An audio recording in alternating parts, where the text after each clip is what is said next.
جامع الترمذی کی حدیث پاک ہے، صحابی رسول حضرت سیدنا عبداللہ بن سلام رضی اللہ تعالیٰ عنہ نے ارشاد فرمایا، پہلی بات جو میں نے حسن اخلاق کے بہ کر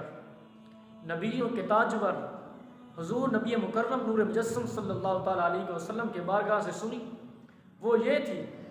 آپ نے فرمایا کہ اے میرے صحابہ، اے میرے پیارے صحابہ، سلام کو عام کرو،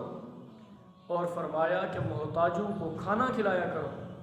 اور فرمایا کہ رات کے وقت جب لوگ سو رہے ہوں تو نماز پڑھا کرو۔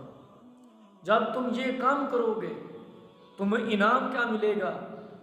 تمہیں اجر کیا ملے گا، تمہیں اس کا صلہ کیا ملے گا۔ جب تم گھر میں داخل ہو پھر بھی سلام کرو،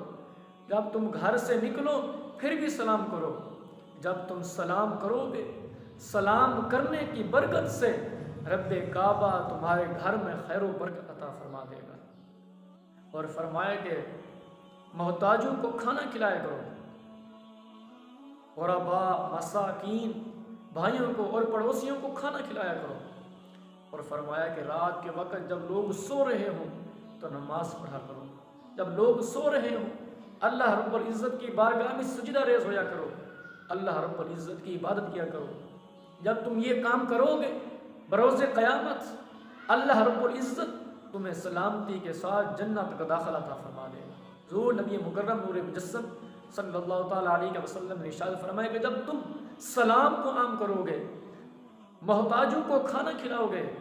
اور رات کے وقت جب لوگ سو رہے ہوں تم اللہ رب العزت کی عبادت کرو گے، اللہ خالق کائنات کی بارگاہ میں سجدہ ریز ہوگے، فرمایا کہ بروز قیامت اللہ رب العزت تمہیں سلامتی کے ساتھ جنت کا داخلہ عطا فرمائے گا۔ لیکن کتنا خوش نصیب ہے وہ انسان جو سلام کو عام کرتا ہے، جو اپنے بھائیوں کو، پڑوسیوں کو اور غرباء مساکین کو کھانا کھلاتا ہے، اور جو رات کے وقت جب لوگ سو رہے ہوں اللہ رب العزت کی بارگاہ میں سجدہ ریز ہوتا ہے، اللہ رب العزت کی عبادت کرتا ہے، اللہ رب العزت قیامت کے دن اسے سلامتی کے ساتھ جنت کا